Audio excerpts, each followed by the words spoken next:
안녕하세요, 곰프로입니다. 일반적으로 성인의 육체에 있는 이 지방으로는 7개의 비누를 만들 수 있다고 해요. 그리고 골격과 치아를 구성하는 데 필요한 이 인으로는 성냥개비 머리 2200개를 제조할 수 있고요. 또 마그네슘만을 추출해서 얻을 수 있는 건 설사약 한 봉지 수준이에요. 이건 뭐 단순히 인간의 육체를 원소까지 분해해서 그나마 현대사회에서 쓸만한 것으로 바꾸었을 때 매겨지는 값이에요. 정말 형편이 없죠. 값어치가 아예 없다고 봐도 무방할 정도예요. 물론 현실적으로는 말도 안 되는 이야기죠. 그저 재미있자고 흥미있자고 하는 그런 썰에 불과할 뿐이고요. 대구에 상담을 하러 갔을 때에요, 작은 이자카야 술집을 운영하고 계시는 사장님은 갈수록 줄어드는 매출에 어떻게 해야 할지 감이 오질 않는다고 했어요. 이제 4년 정도 운영된 매장은 아무런 문제점이 없어 보였어요. 위치도 좋고 맛도 있었으며 사장님은 친절하기까지 했어요. 도대체 왜 매출이 줄어드는지 모르겠다고 하셨죠. 그런데 문제는 따로 있었어요. 네, 몸값을 전혀 높이지 않았거든요. 시작했을 그 당시에 머무르고 있었다라는 거예요. 자, 이게 무슨 말인지 이해가 되시나요, 여러분? 본인 스스로 몸값에 대한 질문에 있어서 쓰레기라고 표현을 하셨는데, 이유는 계산을 해보니까 하루에 고작 5만원 정도의 순수익을 얻고 있었기 때문이었어요. 가끔 손님이 운이 좋아서 좀 더 들어올 때에는 8만원, 10만원 정도였고요. 쓰레기, 즉 매장에 매일 방문하는 재활용 박스값만도 못하는 금액이 아닌가 하는 생각이 드신 거였어요. 일렬로 쭉 늘어선 상가에서 나오는 박스만을 전담으로 맡은 수거자분이 계셨는데, 한 할아버지셨는데 5일 정도 해당 상권에서 나오는 박스가 약 5만원 정도가 되었었거든요. 자영업자로서 쓰레기 몸값밖에 되질 않아서 괴롭다라고 술을 한 잔 마시면서 울컥하셨는데, 과연 모든 자영업자가 이처럼 쓰레기 몸값을 가지고 있는 걸까요? 보통 대부분의 자영업자들은 경기에 굉장히 민감해요. 경기가 좋지 않으면 장사가 안 되기 때문이죠. 반대로 경기가 좋으면 장사가 잘 되기 때문에 경기에 민감할 수밖에 없어요. 그리고 날씨에도 민감해요. 비가 많이 오거나 천둥 번개가 치고 우박이 쏟아지면 매장에 손님이 오질 않으니까요. 반대로 날씨가 좋고 선선한 바람도 불면서 술이 한 잔 생각나는 계절에는 매출이 오르기 때문에 그런 날씨를 선호해요. 연중 행사에도 예민할 수밖에 없어요. 추석, 설날 전에는 명절을 보내야 하기 때문에 사람들이 돈을 쓰지 않는다고 생각하고, 연휴가 있는 달이면 놀러 가기 때문에 매장에 오지 않는 걸로 여기죠. 요일에도 민감한 편인데, 월요일은 어제가 일요일이었으니까 돈을 쓰지 않고, 화요일은 아직 주 초이기 때문에 술 마실 생각을 하지 않는다고 생각해요. 수요일, 목요일, 금요일, 토요일, 일요일 역시 다 이런저런 이유가 있기도 하고요. 네, 제가 지금까지 말씀드린 부분은 대부분의 자영업자분들이 비슷하게 생각하는 경기, 계절, 날씨, 행사, 요일에 대한 생각이에요. 물론 재미있자고 이런 이야기를 하는 건 아니에요. 실제로 우리는 적절한 핑계를 생각해내고 또 찾아다니기도 하면서 그 반대편의 생각은 하질 못하고 있는 경우가 많으니까요. 대구에 그때 그 이자카야 사장님은 4년 차인 자기의 모습이 1년 차인 자신의 모습하고 별반 다를 게 없다고 했어요. 그러니까 전혀 변화된 게 없다라고 하신 거죠. 그래도 뭐라도 하나 좀 바뀐 게 없냐, 좀 더 좋은 쪽으로 진화한 건 없냐고 제가 거듭 여쭤보기도 하고 설문지도 드렸었는데 전혀 없었어요. 매장이나 스스로의 자기 발전을 위해서 노력한 게 하나도 없었다라는 거예요. 그냥 단순히 경기가 좋아지기만을 기다리거나 경쟁점이 문을 닫았으면 하는 생각, 그리고 식자재 값이 좀 내렸으면 좋겠다, 공사 중인 뒤편 아파트에 사람들이 빨리 많이 그렇게 입주했으면 좋겠다, 매장 오른쪽을 돌아가는 우회도로의 개통이 언제일까만 기다렸던 거예요. 결국 외부적인 요인으로만 손님들이 많이 왔으면 좋겠고 운이 따라줬으면 하는 생각을 계속 가지고 계셨던 거죠. 물론 이게 잘못됐다라고 하는 건 아니에요. 그럴 수 있죠. 아니 외부적인 요인만으로도 장사가 잘 되는 매장들도 꽤 있으니까요. 다만 오직 외부적인 요인만을 기대한다는 건 다소 아쉬운 부분이 있어요. 물론 이 사장님도 이것저것 조금씩 해보시긴 했는데, 길게 오래도록 지속적으로 해오신 건 없었어요. 온라인 마케팅도 그렇고 메뉴 개발도 그렇고 스스로를 보여주는 그런 노력 역시도요. 결정적으로 매출이 계속 하락하고 있는 건 바로 반대편에 생긴 경쟁점 때문이었는데, 스스로도 그걸 알고 계셨어요. 적어도 5, 6천 세대 이상의 아파트 단지에 속해 있었던 이 3개 이자카야에서 거의 탑을 달리시다가 서서히 2등, 3등, 그러다가 6개월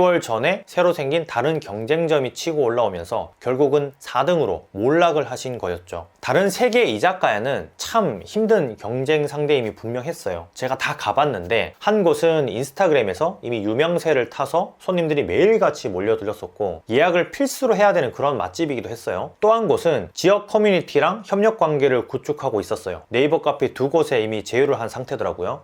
관공서 사내 게시판에도 협력업체로 순서대로 등록이 되어 있어가지고 해당 근무자들이 오면 정해진 서비스를 매번 새롭게 내는 그런 마케팅을 하고 있기도 했어요. 그리고 마지막 한 곳은 고객분들의 데이터베이스를 꾸준히 모아서 일주일, 월간 단위로 마케팅을 하고 있었는데, 여기서 참 재밌는 게 상담을 했던 사장님의 전화번호 역시 해당 매장에 저장이 되어 있어서 매주 카톡이 오고 그렇게 마케팅 문자를 받고 계시더라고요. 이 사장님은 넉다운이 될 수밖에 없는 그런 상황이었던 거예요. 저도 이해가 갔죠. 그 부분은 나는 뒤처지고 있는데 다른 사람들은 그렇지 않은 게 눈에 훤히 보이는 현실이었으니까요. 내 경쟁 매장에서 마케팅 문자가 계속 오는 거예요, 나한테. 얼마나 괴롭겠어요. 나는 하지 못하는데. 자, 나름 벤치마킹을 하기 위해서 다른 경쟁점을 이분이 계속 다니셨는데 결국 자존감만 낮아지고 자신감만 떨어지게 된, 별다른 대처를 하지 못하신 그런 케이스셨어요. 이 영상을 그분이 지금 보고 계실진 모르겠는데 이미 폐업하셨다는 그런 연락을 제가 몇 개월 전에 받았어요. 우리는 매년 12월 그리고 새해 1월, 2월이 되면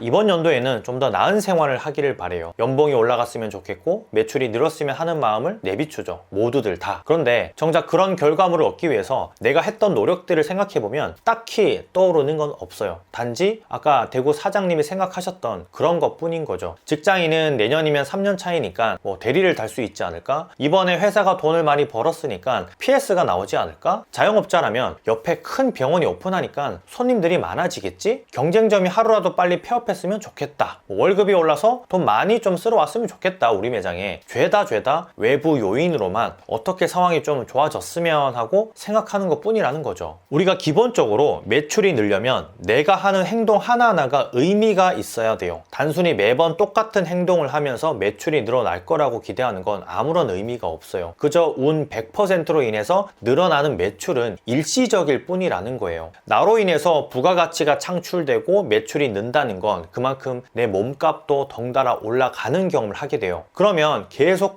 공부하게 되고 열심히 노력할 수밖에 없는 거죠. 스스로 동기부여가 되니까요. 장사를 10년 했다고 해서 몸값이 올라가는 게 아니잖아요. 경력으로 약간의 권위를 세울 수는 있겠죠. 나 장사 10년 했다. 나 장사 20년 했다. 다만 알맹이가 없으면 아무짝에도 쓸모없는 권위일 수밖에 없어요. 반대로 1년 차, 2년 차이지만 두각을 나타내시는 분들이 있죠. 그분들의 다른 점은 계속 똑같은 것만 반복하지 않는다라는 거예요. 약간은 뭐랄까 작은 꿈을 실현하고 있다고 해야 될까요? 그 꿈 때문에 계속 변화하고 노력한다라는 거죠. 오래전에 제가 준정부기관에서 주최하는 모임에 간 적이 있었어요. 폐업자들이 거의 100여 명이 가까이 왔었는데 아마 희망 리턴 패키지와 비슷한 그런 곳이었던 것 같아요. 그러니까 정부에서 폐업한 자영업자들에게 지원금을 주거나 또 재기할 수 있도록 도와주는 그런 코스였어요. 그런데 재미있는 게 중간에 설문조사 같은 게 있었는데 1년에 책을 몇 권 읽느냐라는 질문에 대한 결과였어요. 다소 충격적이었는데 제 입장에서는 제일 많은 답이 객관식이었고 3번이었어요. 네, 1번이 1권, 2번이 2권, 3번이 3권, 4번이 5권 이상, 5번이 10권 이상, 3번이 80% 이상으로 압도적이었고요. 무기명 설문조사였기 때문에 아주 솔직하게 답변을 했을 거고 표본 오차가 심한 100여 명의 결과였지만 이 정도일 줄이야 하는 생각이 들었죠. 벌써 2년? 3년이나 지난 일이기 때문에 지금은 아마 많이 달라졌을 거라고 봐요.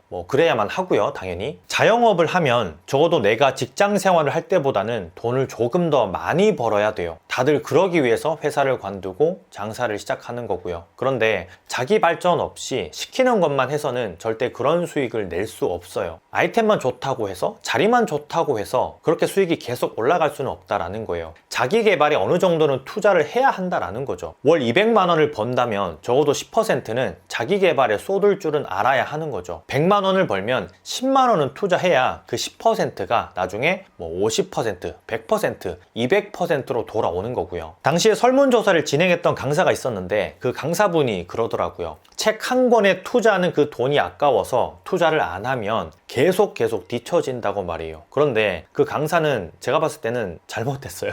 핵심을 제대로 간파하지 못하고 한 말이라는 거예요. 책 한 권에 투자하는 돈이 아까워서 하지 않는 게 아니라 책을 읽을 시간이 없고 또 책을 읽는 습관이 되지 않아서 저렴하게 발전할 수 있는 기회를 놓치고 있는 거라고 저는 생각을 하거든요. 책 읽는 시간을 어떻게 만드는지, 그리고 그 습관을 만드는 방법은 무엇인지에 대해서 그때 가르쳐 줬으면 참 참 좋았겠다라는 생각이 지금도 드는데, 맥을 잘못 짚다 보니까 다들 심드렁 하면서 지원만 받으려고 그렇게 참여를 하셨더라고요. 2만 원이 아까워서 책을 읽지 않는 게 아닌데도 계속 그런 식으로 강연이 진행되고 있어서 제가 중간에 막 뭐라 하기도 했었는데, 그때 나눠주는 책도 아마 다들 읽지 않았을 거예요. 동기부여가 되지 않았으니까요. 왜 읽어야 하는지에 대한 명분을 잘 못 만드시더라고요, 그분들은. 자영업자의 몸값이 그 대구 사장님의 말처럼 쓰레기로 전락하는 건 순전히 스스로의 몫이에요. 스스로가 쓰레기 몸값이라고 말하는 건 어쩌면 이제껏 아무런 개발 없이 오픈 당시 그대로의 모습을 유지하고 있었다라는 거고요. 당연히 주변에서는 계속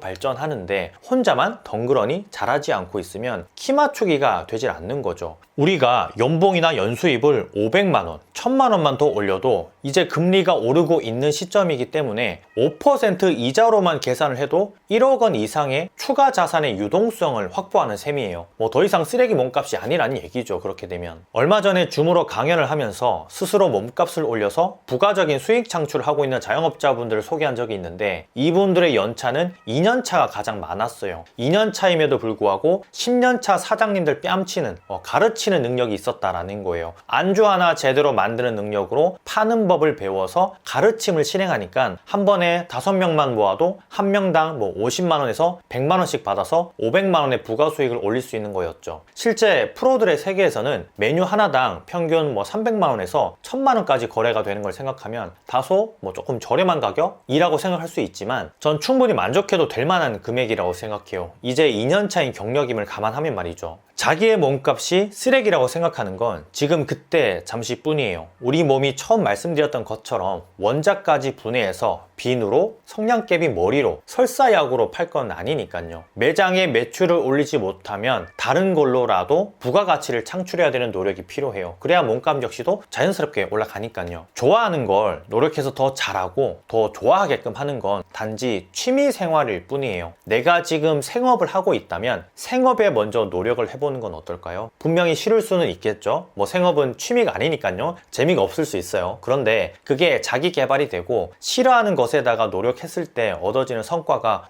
훨씬 더 큰 걸 깨달으면 그때부터는 생업이 더 좋아질 수도 있는 문제예요. 좋아하는 것만 하고 살면 너무 좋겠지만 지금은 생업에 투자하는 그런 노력이 필요한 때라는 거예요. 제 구독자분들은 늘 발전하고 계시기 때문에 큰 걱정은 안 하는데, 혹시라도 내 몸값을 높일 생각을 한 번도 해보지 않으셨다면 올해부터는 한번 해보시는 건 어떨까요? 이상한 건프로였고요. 많이 파는 2022년 되시길 바랍니다. 감사합니다. 들어갈게요.